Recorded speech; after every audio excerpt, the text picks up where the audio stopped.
Raj Tarun Lavanya case మనం అందరం చూసాం, చాలా సెన్సేషనల్ అయింది. ఇప్పుడు అది కాస్త యూటర్న్ తిరిగి మస్తాన్ సాయి వర్సెస్ లావణ్య.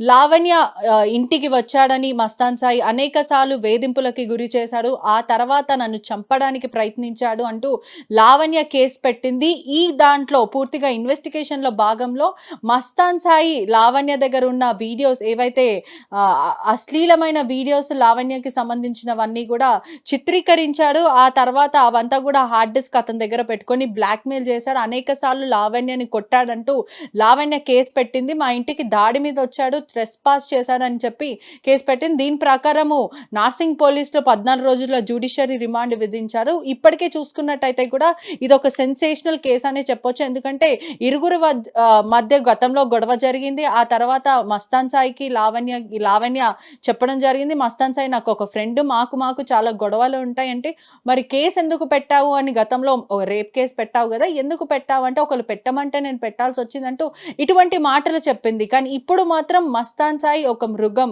అమ్మాయిలని వేధింపులకి గురి చేస్తారు, ఈ పోనో సైట్కి సంబంధించిన వీడియోస్ తీసి అది వెబ్సైట్లో పెడతారు, అమ్మాయిల జీవితాన్ని నాశనం చేస్తాడంటూ అనేక విషయాలు ఇప్పుడైతే వెలుగులోకి వస్తున్నాయి. ఇప్పటి వరకు కుటుంబ సభ్యులు రికార్డింగ్స్ కూడా బయట వచ్చాయి. వాళ్ళతో మాట్లాడదాం. ఒకసారి మనతో పాటే ఉన్నారు ఎవరైతే ఈ కుటుంబ సభ్యులు అంటే మదర్ అండ్ ఫాదర్ ఉన్నారు. నమస్తే అండి. రామ్మోహన్ రావు మరియు దూండేశ్వరి. ఇప్పటికే చూసుకుంటే గతంలో కూడా రాజ్ తరుణ్ లావణ్య కేసులో సెన్సేషనల్ అయింది. మస్తాన్ సాయి పేరు వచ్చింది. దీంట్లో ప్రధానంగా మస్తాన్ సాయి ఎవరు అని అంటే, వీళ్ళిద్దరి మధ్యలో రేప్ కేసు జరిగింది, ఆ తర్వాత నేను పెట్టలేను, కావాలనే పెట్టించానని చెప్తున్నారు. ఇప్పుడు మాత్రం అనేక వీడియోలు బయటకు వచ్చాయి. అంటే సుమారుగా 300 వీడియోలు, 100 మంది అమ్మాయిల జీవితాలని అంటున్నారు. నిజంగా వాస్తవానికి చూస్తున్నట్టయితే కూడా కామంతో ఉన్నాడు, అదేవిధంగా అతను ఒక మృగం అను ఇటువంటి మాటలు వస్తున్నాయి. ఏం జరిగింది అసలు? లావణ్యకి మస్తాన్కి సంబంధం ఏంటి? ఎందుకు కేసు పెట్టాల్సి వచ్చింది? మస్తాను హైదరాబాద్ వచ్చాడమ్మా 2022 ఎప్పుడు ఏదో ఒక కంపెనీ ఏదో స్టార్ట్ చేద్దామని వచ్చాడు. వచ్చినప్పుడు ఇంకా అలా ఉన్నారు. తర్వాత ఇంకా ఫ్రెండ్స్ ద్వారా ఏదో అట్లా పరిచయాలు ఏర్పడ్డప్పుడు ఫస్ట్ వీళ్ళ ఇంటికే వాళ్ళందరూ వచ్చారు. ఇప్పుడు ఎవరైతే రాజ్ తరుణ్, లావణ్య, ఇంకా మిగతా వాళ్ళ పేర్లన్నీ వద్దు, కొంచెం సెలబ్రిటీలు అందరూ కలిసి వచ్చారు. పార్టీ అన్నారు, ఏదో మరి ఏం పార్టీ జరిగిందన్నది నాకు తెలియదు. మందు పార్టీనా వేరే పార్టీనా ఏదని నాకు తెలియదు. అలాగా వచ్చినప్పుడు మందు పార్టీ ఏదో చేసుకున్నట్టున్నారు. మనోడు తాగినప్పుడు పడుకొని ఉంటాడు, నిద్రపోయినప్పుడు ఆ అమ్మాయికి ఒక బ్యాడ్ హ్యాబిట్ ఉంది. ఏంటంటే ఎవరి ఫోన్లైనా లాగేసుకొని వాళ్ళ దాంట్లో ఏయో ఒకటి సీక్రెట్స్ ఉంటాయి అనేది ఆ అమ్మాయికి ఒక హ్యాబిట్ ఉంది. అది అలాగా మస్తాన్ సాయిన్ ఫోన్ని మన నిద్రపోతున్నప్పుడు మరి ఎప్పుడో మొత్తానికి ఏదైతేనేమి అది ఆ ఫోన్లో ఉన్నాయి ఏ చూసింది. ఫస్ట్ స్టార్టింగ్ అదనమాట వాడికి టార్చర్ మొదలు. చూసి అందులో వాళ్ళ భార్య ఫోటోలు, గర్ల్ ఫ్రెండ్స్ అయిన ఫోటోలేనమ్మా, ఒక నిమిషం, ఫోటోలే, అందులో వేరే కాదు, ఫోటోలు ఉన్నాయి. కొన్ని ఏమో ఇట్లాగేయో మరి ఉన్నాయంట, ఆ ఫోటోలు ఉన్నాయి. అవి ఫస్ట్ అవి తీసుకుందమ్మా. అవి తీసుకొని వీడి దగ్గర నుంచి అప్పటి నుంచి స్టార్టింగ్ బ్లాక్మెయిల్ చేయటం. వీడి కంపెనీ పెడదాం వెళ్ళినోడు కంపెనీ పెట్టి కొంచెం అలాగా అవుతున్న క్రమంలోనే ఇంత జరిగి ఇప్పుడు ఆ కంపెనీ తీసేసి వాడిని రోడ్లు పాలు చేసి జైలు పాలు చేసి ఇంత టార్చర్ నడుపుతుంది ఆ అబ్బాయిని. అంతకుముందు ఉన్నాడు కదా అక్కడ, చిన్నప్పటి నుంచి ఉన్నాడు అక్కడ గుంటూరులోనే. ఎప్పుడన్నా ఏమైనా కేసులు మా మీద కానీ వాడి మీద కానీ ఎవరన్నా పెట్టారా? ఏమీ లేవు. 2022 ముందు అబ్బాయి మీద ఏ కేసులన్నా ఉన్నాయా, లేకపోతే ఎవరన్నా బ్యాడ్గా కంప్లైంట్ కానీ ఏదైనా ఉందా? వీళ్ళిద్దరికి ఎప్పటి నుంచి పరిచయం అంటే 2023 2022 కంపెనీ పెడదామని కంపెనీ పెట్టడానికి వచ్చినప్పుడే కదా, అప్పుడే కదా వీళ్ళు వచ్చారు. వేరే పేర్లు ఏమైతే నేను ఎవరిని బ్లైమ్ చేయటం లేదు, ఎవరిని చెప్పట్లేదు, మా బాధ నేను చెప్తున్నాను అంతే. అలా ఫ్రెండ్స్ ద్వారా వచ్చారు. వచ్చి ఇలా పార్టీ ఏదో చేసుకున్నారు. ఎవరైనా కొంచెం సెలబ్రిటీ, రాజధాని సెలబ్రిటీ వస్తున్నారు అంటే కొంచెం వీడు కూడా ఎగ్జైట్మెంట్ ఉంటుంది కదా.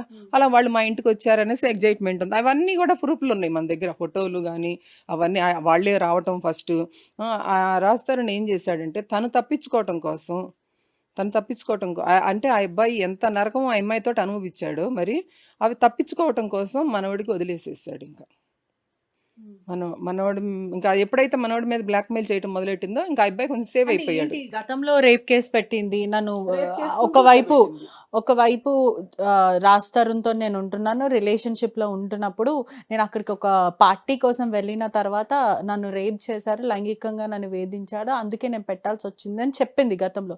మళ్ళీ దాని తర్వాత ఈ విషయం ఎవరు మాట్లాడొద్దు. నన్ను కావాలని ఒకళ్ళు పెట్టిపిచ్చారు కేసు నాతో అని. ఇలా 2 మాటలు ఏంటి? అసలు ఏం జరిగింది ఆ రోజు? గుంటూరులో కేసు ఏంటంటే మా అబ్బాయి ఫోన్లు లాక్కున్నాడు అని చెప్పి కేసు పెట్టింది. పోలీసు వాళ్ళు ఫోన్లు చేసి ఇలాగ మీ అబ్బాయి అంట లాక్కున్నాడంట ఫోన్లు, ఆ ఫోన్లు ఇప్పించండి అంటే 31వ తారీఖు సరే ఫోన్లు అవి ఇచ్చేసారు, అయిపోయింది. ఈవినింగ్ రాజీ పత్రం కూడా రాసుకున్నారు. మీరు గుంటూరులో పోలీస్ స్టేషన్లోనే రాసుకున్నారు. అంటే అప్పటికే వీళ్ళిద్దరికి గొడవైంది. రాజీ చేశారు కూడా పోలీసులు. అయిపోయింది. రాజీ అంటే అది ఫోన్లు లాక్కున్నారని మాత్రమే గొడవ పెట్టింది. తర్వాత మళ్ళీ 2వ తారీఖు ఏం చేసింది, నన్ను 31వ తారీఖున ఎప్పుడో 30 ఎప్పుడు ఆ నైట్ అంట, అసలు ఆ డేట్లు కూడా కరెక్ట్గా లేవు. మీరు చూసుకుంటే అర్థమైంది అంతగా. అది నా మీద రేప్ చేశాడు, నన్ను ఇట్లా చేశాడు, నన్ను కొట్టాడని మళ్ళా కేసు పెట్టింది. మరి దానికి మెడికల్ టెస్ట్లు చేయడం ఇటువంటివి ఏం చేయలేదు. అవునమ్మా, ఇప్పుడు రేప్ చేశారంటే ఎమ్మెల్సీ చేపించుకోవాలి కదా కేసులు. అవి నిజంగా రేప్ చేసి ఉంటే అవి ఎమ్మెల్సీ లేదు, ఏమీ లేదు. ఆ రేప్ కేసు అట్లానే నడుస్తుంది. మళ్ళీ రేప్ కేసు అలానే నడుస్తూనే ఉంది. తర్వాత ఇంకా ఎందుకంటే మా వాడు ఎక్కడైతే బ్లాక్ అయ్యాడంటే, ఆ వీడియో ఏదైతే ఉందో తనది, ఆ వీడియో బయటకి ఇచ్చేస్తాను అని చెప్తుంది. వాళ్ళ వైఫ్తో ఉన్న వీడియోని బయట నేను పెట్టేస్తానంటే అది అందుకని చెప్పి ఇన్నాళ్ళు ఆ నరకం అనుభవిస్తానే సుమారుగా 2022లోనే తీసుకుంది వీడియోస్ అని. ఇంటికి ఎప్పుడైతే వచ్చి ఇలాగా వీడియో అయితే ఎప్పుడైతే తీసుకుందో ఆ రోజు నుంచి ఇప్పుడు దాకా టార్చర్ పడతానే ఉన్నాడు. అంటే ఇప్పుడు ఈ మధ్య కాలంలో నేను ఈ హార్డ్ డిస్క్ తీసుకున్నాను తను చెప్తుంది, కానీ మీరు చెప్పే ప్రకారం చూస్తే 2 ఏళ్ల క్రితమే అని చెప్తున్నారు. హార్డ్ డిస్క్ తీసుకుంది రీసెంట్ గా. హార్డ్ డిస్క్ ఎందుకు తీసుకుంది, తనతో మళ్ళా వెళ్ళటం వల్ల తను ఎలా ఇరికిచ్చింది, ఏం చేసింది అనేది కొన్ని ప్రూఫ్స్ అన్ని సంపాదించాడు. ఆ ప్రూఫ్స్ లో హార్డ్ డిస్క్ లో ఉన్నాయి అన్నమాట. హార్డ్ డిస్క్ లో ఉన్నాయి అవన్నీ. దీని వెనక ఏం జరుగుతుంది, ఎవరెవరు ఏం జరుగుతుంది అనేది. ఎవరైనా సరే ఆమె బాధితులేనమ్మా ఇక్కడ. ఇప్పుడు ఎవరైనా సరే ఎవరి పేర్లు మనం చెప్పట్లేదు. ఎందుకంటే ఆ అమ్మాయికి ఒక సైకలాజికల్ అది ఒక ఫీలింగ్ ఏదో ఉంది. దాని ఒక జబ్బు అనేది ఉంది. ఆ జబ్బుని ఆ అమ్మాయి నయం చేసుకోవాలి ముందు. అంతకుముందు మా వాడు వాళ్ళతో మాట్లాడినప్పుడు కూడా ఆ అమ్మాయి గురించి చెప్పాడు. ఆ అమ్మాయికి ఒక ఇది ఉందని, ఇట్లాగా ఎవరినైనా ఇట్లా ఏడిపించాలి, అదొక ఆనందం ఆ అమ్మాయికి అట్లా ఏడుస్తూ ఉంటే. అలాగా ఒకటి ఉంది ఆ అమ్మాయికి. అది చూపించుకోవాలి ఆ అమ్మాయికి. మస్తాన్ సాయిని రిమాండ్కి తరలించే టైంలో మస్తాన్ సాయి మీడియాని అడ్రస్ చేశారు. నన్ను ఇరికించింది దీంట్లో కేవలం నా భార్య, నా గర్ల్ ఫ్రెండ్ వీడియోలు మాత్రమే ఉన్నాయి. ఒక యాంటీ ఎవిడెన్స్ లావణ్యకి సంబంధించినవి ఆ డిస్క్ లో ఉన్నాయి, అవి మాయం చేయడానికి అంటున్నారు. ఎటువంటి యాంటీ ఎవిడెన్స్ ఉన్నాయి దాంట్లో? ఎటువంటి యాంటీ ఎవిడెన్స్ అంటే నేనేం చెప్పనమ్మా. నేనైతే ఎవరిని ఇప్పుడు వాడి జీవితం ఇట్లాగ అయిపోయింది. కోర్టుకు చూపించుకుంటామమ్మా. ఎందుకంటే ఇప్పుడు పబ్లిక్ ఎప్పుడు మా వాడిని ఎంత చండాలంగా మాట్లాడుతున్నారంటే అంత చంపేయాలి అని అంటున్నారు. చంపేసే అసలు వాడు తప్పు చేసింది ఏంటి? మీకు ఏమన్నా పోలీసు వాళ్ళు ఇచ్చారమ్మా వీడియోలు? ప్రెస్ ఎలా వేస్తున్నారు? మీరైనా ప్రెస్ మీరు వేయకూడదు కదా. మీరు పోలీసు 300 మంది